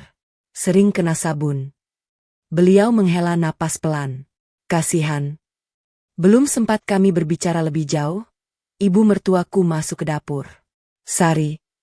Iya, Kak. Ayo ngobrol lagi. Iya. Sebelum keluar, Busari menoleh kepadaku. Nanti jangan lupa makan ya. Aku mengangguk. Iya, Tante. Tatapan beliau meninggalkan kesan yang berbeda. Seolah-olah beliau mulai menyadari ada sesuatu yang tidak beres di rumah itu. Sore harinya Busari berpamitan pulang. Saat mengantarnya sampai ke teras, beliau berbisik pelan kepadaku. Yanti. Iya. Kalau ada apa-apa. Beliau berhenti sejenak. Kamu jangan dipendam sendiri. Aku membeku. Beliau tersenyum lembut. Laki-laki kadang memang tidak tahu apa yang terjadi di rumah ketika mereka bekerja. Aku hanya tersenyum kecil. Terima kasih, Tante. Beliau mengusap pelan bahuku sebelum masuk ke mobil. Aku berdiri memandangi mobil itu hingga menghilang di ujung jalan. Entah mengapa, untuk pertama kalinya sejak tinggal di rumah itu, aku merasa ada seseorang yang mulai melihat penderitaanku. Walaupun aku tidak pernah mengucapkan satu kata pun. Malam harinya, Hasan pulang dengan wajah sedikit lelah. Saat makan malam, ia berkata kepada ibunya, "Bu." "Iya?"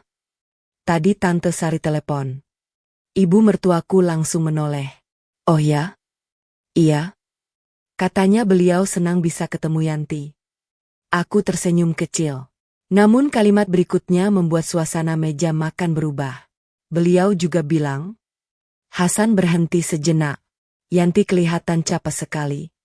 Sendok di tangan ibu mertuaku berhenti bergerak. Beliau tersenyum tipis. Namanya juga baru belajar jadi ibu rumah tangga. Hasan mengangguk. Mungkin. Namun untuk pertama kalinya, aku melihat raut wajah Hasan berubah. Tatapannya tidak lagi sepenuhnya yakin. Ia melirik kedua tanganku yang dipenuhi luka. Kemudian menatap wajahku yang semakin pucat. Lalu perlahan menoleh ke arah ibunya. Hanya beberapa detik. Namun tatapan itu cukup membuat ibu mertuaku terlihat sedikit gelisah. Aku menyadari sesuatu. Untuk pertama kalinya, kebohongan yang selama berbulan-bulan disembunyikan dengan rapi mulai menunjukkan celah-celah kecil. Dan tanpa disadari oleh ibu mertuaku, Hasan mulai memiliki pertanyaan yang selama ini tidak pernah terlintas di benaknya. Sejak kedatangan Bu Sari beberapa hari yang lalu, aku mulai merasakan perubahan kecil pada sikap Hasan. Ia memang tidak pernah bertanya secara langsung. Namun aku sering memergoki tatapannya memperhatikanku. Tatapan yang berbeda. Bukan tatapan curiga. Melainkan tatapan seorang suami yang mulai merasa ada sesuatu yang disembunyikan oleh istrinya. Setiap kali pulang bekerja, ia kini lebih sering masuk ke dapur mencariku. Kadang ia membantuku mengangkat panci. Kadang ia mengambil sendiri air minumnya. Hal-hal kecil yang sebelumnya tidak pernah ia lakukan. Aku tahu, ia mulai memperhatikanku lebih saksama. Namun aku tetap berusaha terlihat baik-baik saja. Aku tidak ingin kebohongan ibu mertuaku terbongkar melalui mulutku. Kalau memang suatu hari nanti Hasan harus mengetahui semuanya, biarlah ia melihatnya sendiri. Suatu pagi, ketika aku sedang menjemur pakaian, ponselku bergetar. Di layar tertulis nama yang membuatku langsung tersenyum. "Ibu." Aku segera mengangkat telepon itu. "Assalamualaikum, Bu." Namun yang menjawab bukan suara ibuku, melainkan suara kakakku, Rina. "Waalaikumsalam, Yanti." Aku langsung merasa ada yang tidak beres. "Mbak." "Iya?" "Kenapa ibu nggak yang telepon?" Beberapa detik suasana menjadi hening. Lalu terdengar suara kakakku yang mulai bergetar. "Yanti, ibu sakit." Jantungku seakan berhenti berdetak. "Apa? Ibu pingsan tadi pagi?" Tanganku mulai gemetar. "Sekarang ibu di mana?" "Di puskesmas." Air mataku langsung mengalir. Dokter bilang tekanan darah ibu sangat tinggi. Aku menutup mulutku agar tidak menangis keras. "Kok baru kasih tahu sekarang? Kami nggak mau bikin kamu panik." Aku memejamkan mata. "Bagaimana keadaan ibu sekarang?" "Masih lemah." Aku mengusap air mata. "Aku mau pulang." "Iya? Kalau bisa hari ini?" Panggilan itu berakhir. Aku terduduk di bangku halaman. Dadaku terasa sesak. Sejak menikah, aku memang sangat jarang pulang ke rumah orang tuaku. Bukan karena aku tidak rindu, melainkan karena ibu mertuaku selalu memiliki alasan agar aku tetap berada di rumah. Kini, ketika mendengar ibuku jatuh sakit, semua rasa rindu yang selama ini kutahan berubah menjadi kecemasan. Aku segera masuk ke dalam rumah. Kulihat ibu mertuaku sedang menonton televisi. "Bu." Beliau menoleh. "Ada apa?" "Ibu saya sakit." Beliau tetap memandang televisi. "Lalu?" "Saya mau izin menjenguk." Beliau terdiam beberapa detik. Kemudian menjawab datar. "Hasan belum pulang. Saya tunggu sampai Mas Hasan pulang." Beliau menggeleng pelan. "Besok saja." Aku terkejut. "Bu, ibu saya sedang dirawat." Kalau semua orang sedikit-sedikit pulang ke rumah orang tua, siapa yang mengurus rumah ini? Aku menatap beliau dengan mata berkaca-kaca. Tapi Bu, beliau memotong ucapanku. Besok. Aku menunduk. Iya, Bu. Namun air mataku terus menetes. Aku kembali ke kamar. Duduk di tepi ranjang. Memeluk bantal sambil menangis. Sudah lama aku menahan semua penderitaan ini. Tetapi ketika mendengar ibuku sakit, benteng kesabaranku mulai runtuh.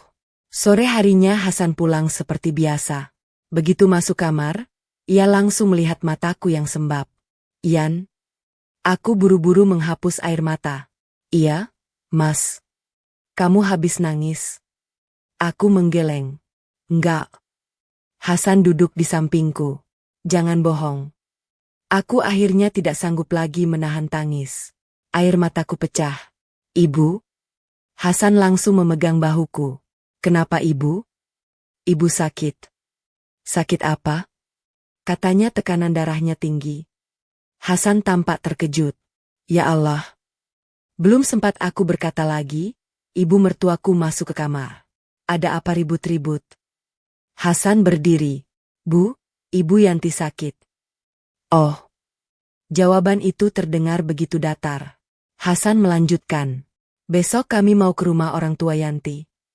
Belum sempat aku merasa lega. Ibu mertuaku langsung berkata. Besok. Iya, Bu. Beliau menggeleng. Besok banyak kerjaan. Hasan tampak bingung. Kerjaan apa? Rumah belum dibersihkan. Kebun belakang juga. Hasan tersenyum kecil. Itu bisa nanti. Beliau kembali berkata. Nggak usah buru-buru. Saat itulah untuk pertama kalinya Hasan menatap ibunya cukup lama. Bu? Iya? Kalau orang tua Yanti sakit, masa kami harus menunggu? Ibu mertuaku tampak sedikit gugup. Namun beliau tetap berkata. Ya sudah, kalau memang mau. Hasan mengangguk. Besok pagi kami berangkat. Aku menatap wajah suamiku. Rasa haru memenuhi dadaku. Untuk pertama kalinya sejak menikah, aku merasa benar-benar dilindungi olehnya. Keesokan paginya kami berangkat menuju rumah ibuku. Perjalanan memakan waktu hampir 2 jam. Sepanjang perjalanan aku terus berdoa. Semoga ibuku baik-baik saja. Begitu mobil memasuki halaman rumah, aku langsung turun. Ibu. Aku berlari masuk. Kulihat ibuku sedang berbaring di ruang tengah. Wajahnya tampak pucat. Beliau tersenyum saat melihatku. Yanti? Aku langsung memeluk beliau sambil menangis. Maaf, Bu. Ibuku mengusap kepalaku. Jangan nangis. Aku terlambat datang. Enggak. Yang penting kamu datang. Aku menggenggam tangan ibuku. Tangannya terasa dingin. Hatiku semakin hancur. Hasan ikut menghampiri. Beliau mencium tangan ibu mertuanya. Maaf, Bu, baru bisa datang. Ibuku tersenyum. Enggak apa-apa, Hasan. Beberapa saat kemudian, kakakku datang membawa segelas air. Beliau memandangku cukup lama. Loh, Yan. Iya, Mbak. Kamu kenapa? Aku bingung. Kenapa apa? Kamu kurus sekali. Aku tersenyum. Biasalah. Namun kakakku tidak berhenti memperhatikanku. Ia memegang kedua tanganku. Matanya langsung membesar. Ya Allah. Aku spontan menarik tanganku. Kenapa? Tanganmu? Kulit tanganku yang kasar dan penuh luka terlihat jelas. Belum lagi siku kananku yang masih menyisakan bekas memar. Kakakku memandang wajahku. Yanti, kamu sebenarnya kenapa? Aku langsung menggeleng. Enggak apa-apa.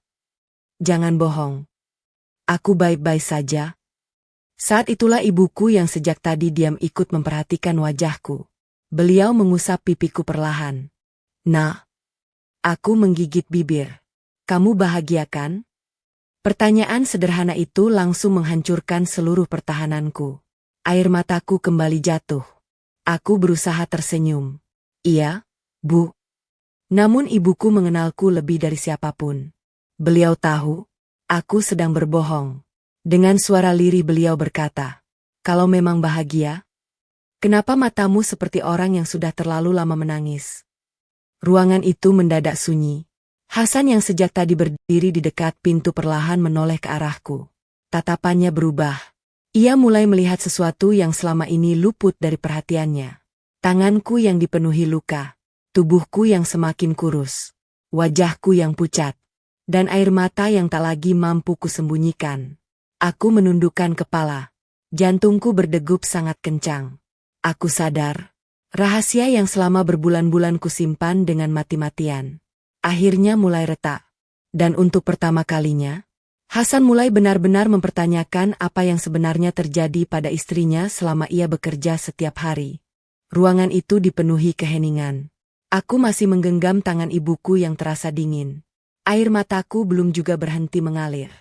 Aku berusaha mengusapnya dengan ujung jilbab.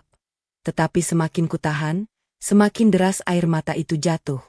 Hasan berdiri beberapa langkah di belakangku. Tatapannya tidak pernah lepas dariku. Selama beberapa bulan terakhir, mungkin baru hari itu ia benar-benar melihat istrinya. Bukan melihat senyum yang selalu kupaksakan. Bukan melihat jawaban singkat, aku baik-baik saja. Tetapi melihat luka yang selama ini tersembunyi. Ibuku mengelus pelan kepalaku. Nah, aku mengangkat wajah. Iya, Bu. Kamu boleh bohong sama orang lain. Tapi jangan sama ibu. Aku langsung menunduk. Air mata kembali jatuh. Ibuku melanjutkan dengan suara yang lemah. Sejak kamu masuk rumah, ibu sudah tahu. Aku terkejut. Tahu apa, Bu? Kamu sedang menahan sesuatu. Aku menggeleng cepat. Enggak, Bu. Beliau tersenyum tipis. Senyum seorang ibu yang mengenal anaknya sejak lahir. Waktu kecil, kalau kamu sedih, kamu selalu menggigit bibirmu seperti sekarang. Aku spontan melepaskan gigitan di bibirku. Aku bahkan tidak sadar telah melakukannya. Kamu juga selalu menunduk kalau sedang menyembunyikan tangisan. Dadaku semakin sesak. Yanti, ibuku menggenggam tanganku lebih erat. Ceritakan sama ibu. Aku menggeleng sambil menangis. Nggak ada apa-apa. Kamu bahagia? Aku kembali mengangguk. Iya. Namun kali ini suaraku bergetar. Hasan yang sejak tadi diam akhirnya mendekat. Ia berjongkok di sampingku. Yan. Aku tidak berani menatapnya. Lihat aku. Aku tetap menunduk. Hasan memegang daguku dengan lembut. Kenapa kamu menangis? Aku mencoba tersenyum. Enggak apa-apa. Jangan bohong. Kalimat itu terdengar begitu pelan. Namun membuat seluruh pertahananku hampir runtuh. Saat itulah kakakku, Rina, masuk membawa kotak obat. Beliau melihat suasana yang begitu sunyi. Lalu memandangku. Hasan. Iya, Mbak. Boleh saya bicara? Tentu. Kakakku menarik napas panjang. Maaf kalau kata-kata saya nanti kurang enak. Hasan mengangguk. Enggak apa-apa. Kamu sadar enggak? Sejak menikah, Yanti hampir tidak pernah pulang. Hasan tampak berpikir. Iya. Kamu juga sadar enggak? Setiap kali kami telepon, dia selalu buru-buru menutup pembicaraan. Hasan mulai mengernyit. Dia bilang sibuk. Kakakku tersenyum pahit. Bukan sibuk. Lalu? Takut. Hasan terdiam. Takut. Kakakku mengangguk. Beberapa kali saya dengar suara ibu mertuanya memanggil dari belakang. Begitu dipanggil, Yanti langsung menutup telepon. Aku langsung berkata lirih. Mbak. Namun Rina melanjutkan. Dulu Yanti itu paling cerewet. Paling suka tertawa. Sekarang, beliau memandangku dengan mata berkaca-kaca. Lihat sendiri. Hasan perlahan menoleh ke arahku. Wajahnya mulai berubah. Aku dapat melihat kebingungan sekaligus rasa bersalah yang mulai memenuhi matanya. Sepanjang hari itu, Hasan menjadi lebih banyak diam. Ia membantuku menjaga ibuku. Sesekali ia memperhatikanku saat aku menyuapi ibu makan. Saat aku mengganti kompres. Saat aku membersihkan tempat tidur. Mungkin baru kali itu ia menyadari sesuatu. Walaupun aku sedang sedih. Walaupun aku sedang kelelahan. Aku tetap mengurus orang lain lebih dulu. Sifat yang sama sekali tidak pernah berubah sejak kami menikah. Menjelang sore, dokter dari puskesmas datang untuk memeriksa kondisi ibuku. Syukurlah tekanan darah beliau mulai turun. Dokter menyarankan agar ibuku banyak beristirahat. Setelah dokter pulang, Hasan mengajakku keluar rumah. Ian. Iya, Mas. Duduk sebentar. Kami duduk di bangku kayu di bawah pohon mangga. Angin sore berembus pelan. Beberapa menit kami hanya diam. Lalu Hasan berkata pelan. Aku mau tanya sesuatu. Aku mengangguk. Tanya saja. Kamu harus jawab jujur. Dadaku mulai berdebar. Iya. Selama ini? Hasan menarik napas panjang. Ibu baik sama kamu? Aku langsung menjawab. Baik. Hasan tidak berkata apa-apa. Ia hanya memandang wajahku. Lalu perlahan mengambil kedua tanganku. Ia membalik telapak tanganku. Kulit yang kasar. Bekas luka.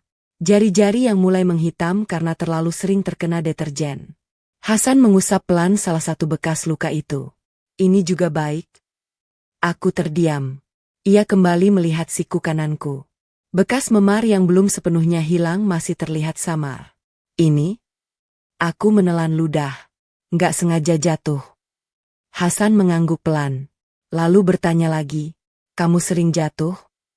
Aku tidak menjawab. Ian? Suaranya mulai bergetar. Aku suamimu. Kalau kamu terus diam, bagaimana aku bisa menjagamu? Kalimat itu membuat air mataku kembali jatuh. Aku langsung memeluk Hasan sambil menangis. Tangisku pecah. Untuk pertama kalinya sejak menikah. Aku menangis di hadapan suamiku tanpa mampu mengendalikan diri. Hasan memelukku erat. Sudah? Nggak apa-apa. Aku di sini. Aku menangis semakin keras. Namun tetap saja, aku belum sanggup mengatakan yang sebenarnya. Aku hanya berkata lirih. Maafkan aku. Hasan mengusap punggungku. Kamu nggak salah. Lalu kenapa kamu minta maaf? Aku menggeleng. Nggak apa-apa. Hasan menutup matanya. Aku bisa merasakan napasnya mulai berat. Seolah ia sedang menahan sesuatu.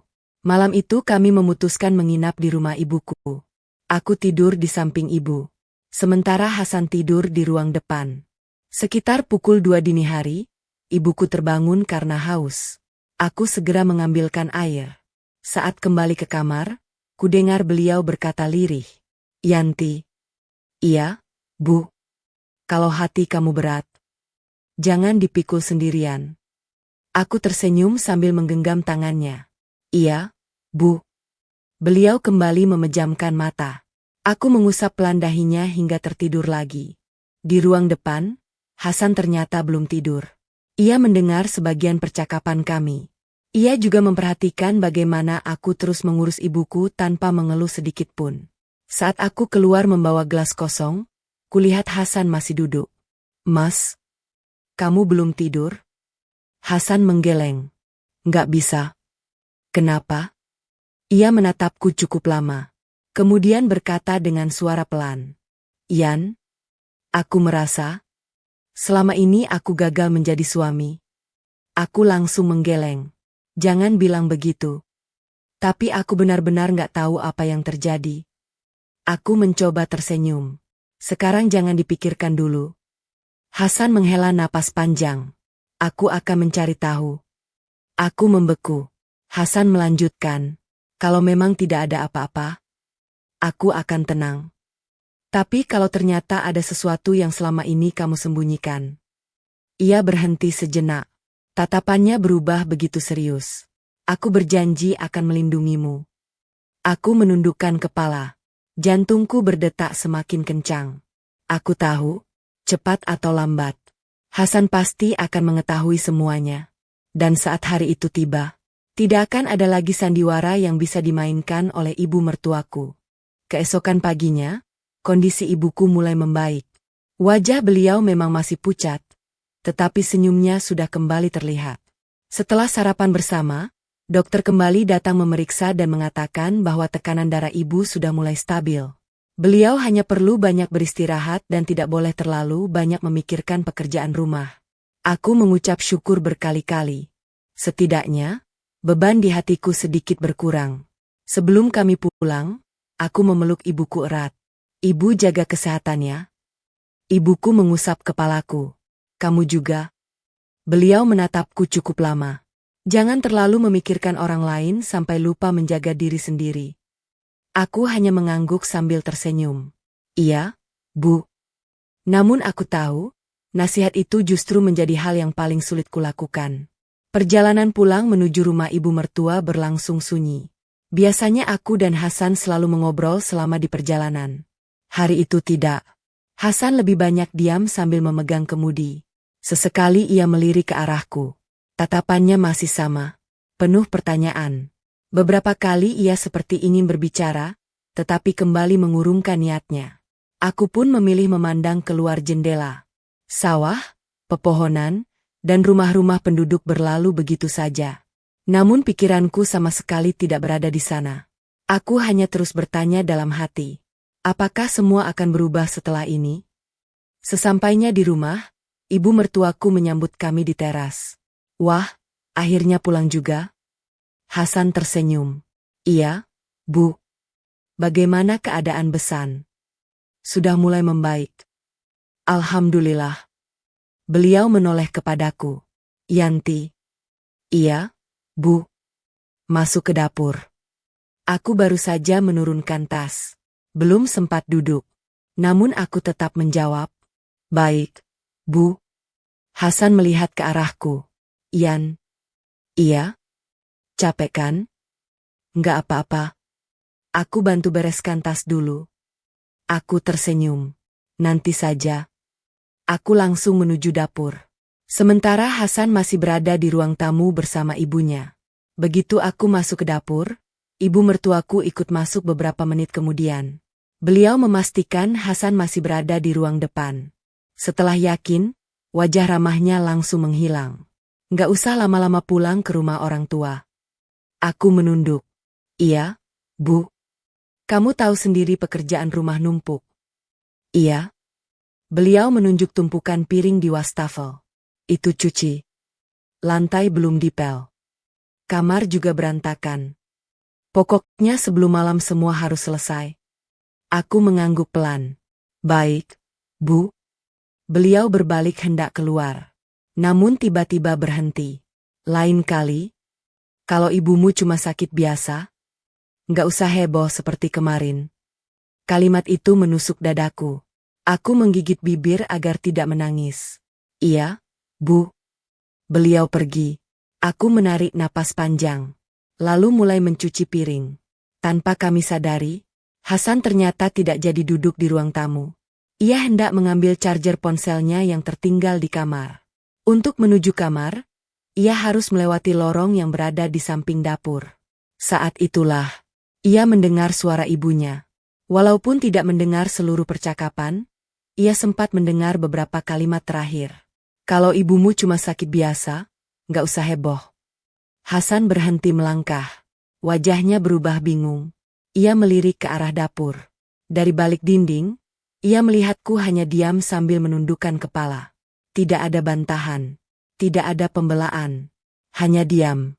Beberapa detik kemudian Hasan kembali berjalan menuju kamar. Namun kalimat itu terus terngiang di kepalanya. Malam harinya, setelah makan malam selesai, Hasan berkata, Bu. Iya. Besok Hasan libur. Oh ya? Iya. Mau istirahat di rumah. Aku yang sedang membereskan piring langsung menoleh. Libur? Selama ini Hasan hampir tidak pernah libur di hari kerja. Ibu mertuaku tampak sedikit terkejut. Kenapa tiba-tiba libur?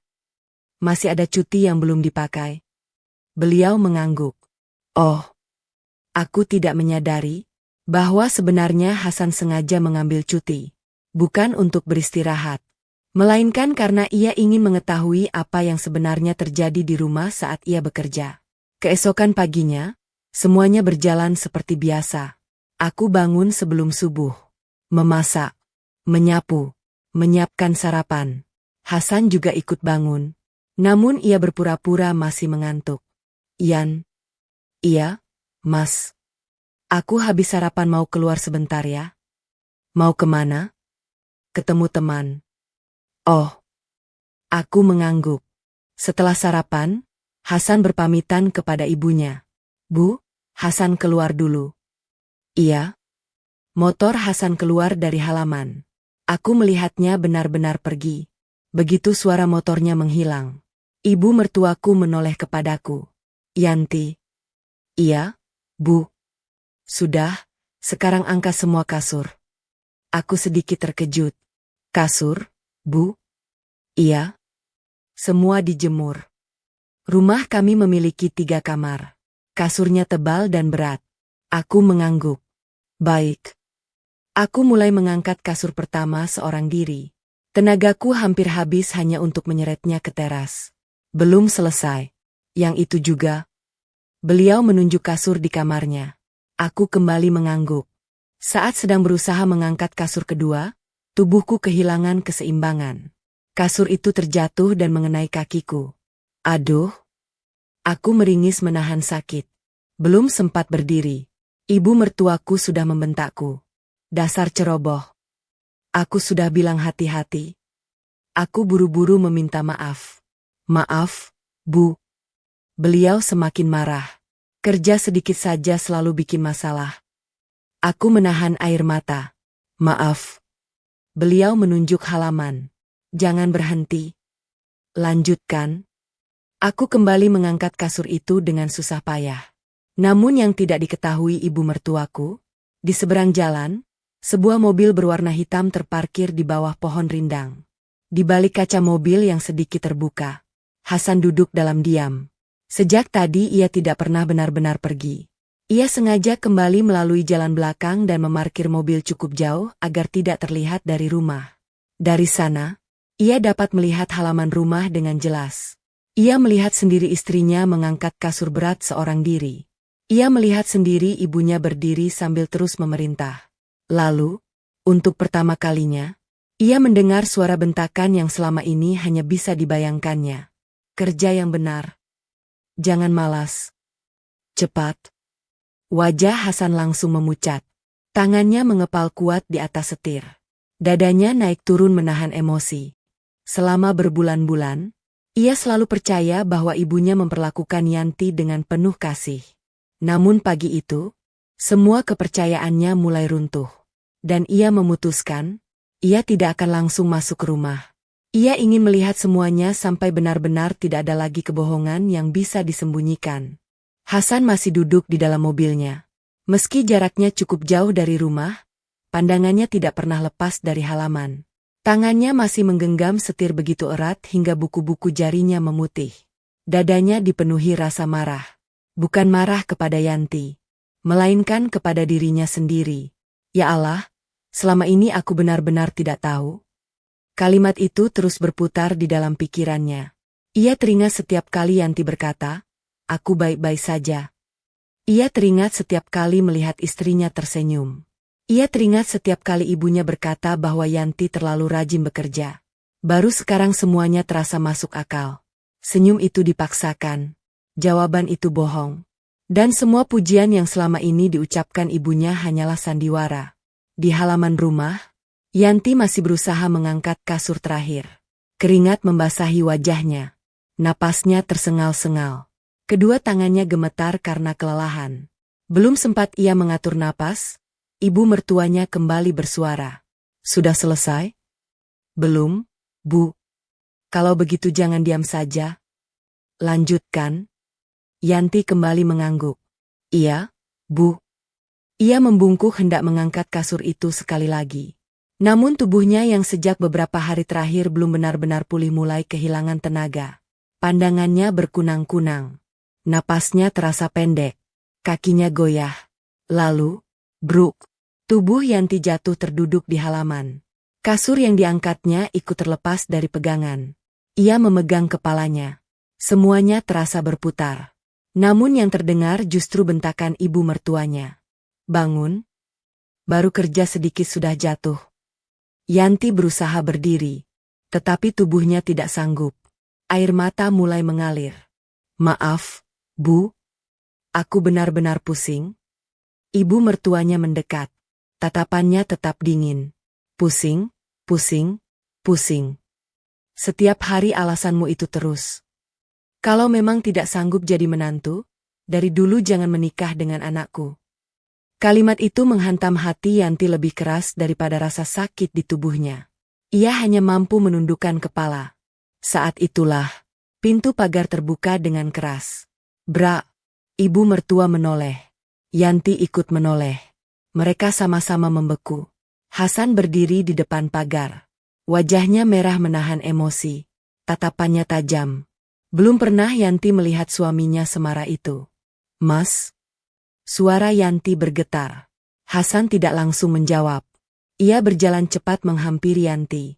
Tanpa berkata apa-apa, ia membantu istrinya berdiri.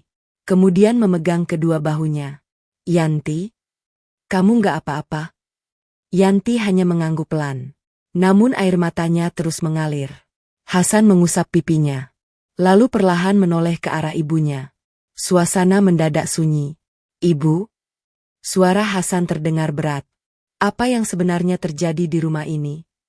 Ibu mertuanya mencoba tersenyum. Hasan? Kamu salah paham.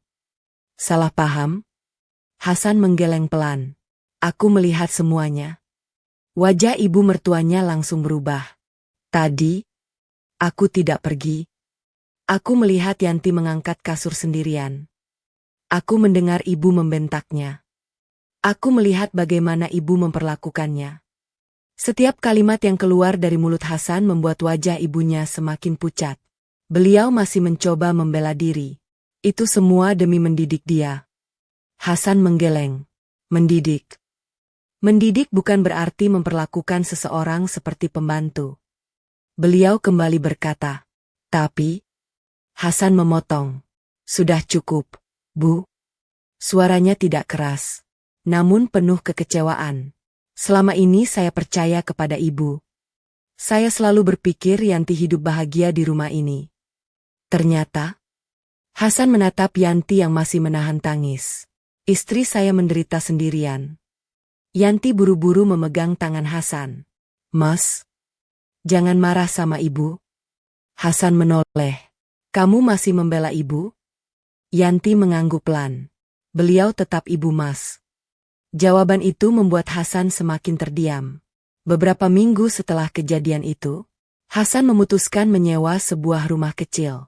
Rumah itu sederhana, hanya memiliki 2 kamar. Namun bagi Yanti, rumah itu terasa seperti surga. Untuk pertama kalinya sejak menikah, ia bisa bangun pagi tanpa rasa takut. Ia bisa memasak tanpa bentakan. Ia bisa tertawa tanpa harus berpura-pura. Hasan juga berubah. Ia kini lebih sering membantu pekerjaan rumah. Setiap kali pulang kerja, ia selalu bertanya, capek nggak? Kalimat sederhana yang dulu begitu ingin didengar Yanti. Sementara itu, ibu mertua tetap tinggal sendiri di rumah lamanya. Pada awalnya beliau masih keras kepala. Beliau merasa Hasan berlebihan. Namun takdir memiliki cara sendiri untuk mengajarkan manusia. Beberapa bulan kemudian, suatu pagi, tetangga menemukan ibu mertua terjatuh di dapur. Beliau terkena stroke ringan. Sebelah tubuhnya melemah. Beliau harus dirawat. Beberapa kerabat datang menjenguk. Namun hanya sebentar. Anak-anak saudara yang dulu sering berkunjung mulai jarang terlihat. Rumah yang dulu ramai kini terasa sunyi. Ketika Hasan menerima kabar itu, ia langsung mengajak Yanti ke rumah ibu. Sesampainya di sana, Yanti melihat ibu mertuanya terbaring lemah di atas tempat tidur. Wajah yang dulu selalu tampak tegas kini terlihat penuh kesedihan. Begitu melihat Yanti masuk, air mata ibu mertuanya langsung mengalir. Beliau mencoba mengangkat tangannya, namun gemetar. Yanti segera menghampiri. Tanpa ragu, ia menggenggam tangan ibu mertuanya. Bu. Suara Yanti begitu lembut. Beliau menangis semakin keras. Yanti. Maafkan ibu. Suara itu terdengar lirih. Penuh penyesalan. Yanti mengusap air mata ibu mertuanya. Sudah, Bu. Nggak usah bicara dulu. Namun ibu mertuanya terus menangis. Selama ini, ibu yang jahat. Ibu yang memperlakukanmu seperti babu. Ibu yang selalu berbohong kepada Hasan. Ibu iri. Ibu takut kehilangan anak ibu. Hasan yang berdiri di dekat pintu ikut meneteskan air mata.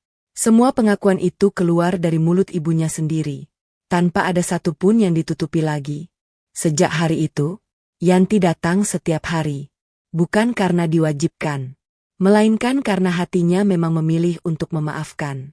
Ia memandikan ibu mertuanya, menyuapi makan, mengganti pakaian, mengantar kontrol ke rumah sakit. Bahkan ketika malam hari ibu mertuanya menangis karena kesakitan, Yanti tetap duduk di samping tempat tidur sambil menggenggam tangannya. Suatu malam, ibu mertuanya kembali menangis. "Kenapa kamu masih sebaik ini sama ibu?" Yanti tersenyum lembut. "Karena ibu tetap orang tua Mas Hasan." Beliau menggeleng sambil menangis. "Kalau ibu jadi kamu, mungkin ibu tidak akan sanggup memaafkan." Yanti mengusap tangan beliau perlahan. "Dendam tidak akan menyembuhkan luka, Bu. Maaflah yang membuat hati menjadi tenang." Ibu mertuanya menangis semakin keras. Penyesalan itu datang. Namun setelah semua luka terlanjur tercipta, beberapa bulan kemudian, kondisi ibu mertuanya mulai membaik. Beliau sudah bisa berjalan perlahan dengan bantuan tongkat. Sikapnya pun berubah sepenuhnya. Tidak ada lagi bentakan. Tidak ada lagi kata-kata kasar. Setiap kali melihat Yanti datang, beliau selalu tersenyum sambil menitikkan air mata. Di hadapan para tetangga, beliau berkata dengan suara bergetar, "Kalau bukan karena Yanti, mungkin saya tidak akan pernah merasakan arti ketulusan." Hasan menggenggam tangan istrinya dengan erat. Ia memandang Yanti penuh rasa bangga. "Terima kasih. Karena kamu tidak pernah berhenti menjadi perempuan baik." Yanti hanya tersenyum. Baginya, semua luka yang pernah ia rasakan telah berubah menjadi pelajaran hidup. Bahwa kebencian hanya akan melahirkan penyesalan. Sedangkan ketulusan, seberat apapun ujiannya, pada akhirnya akan menemukan jalan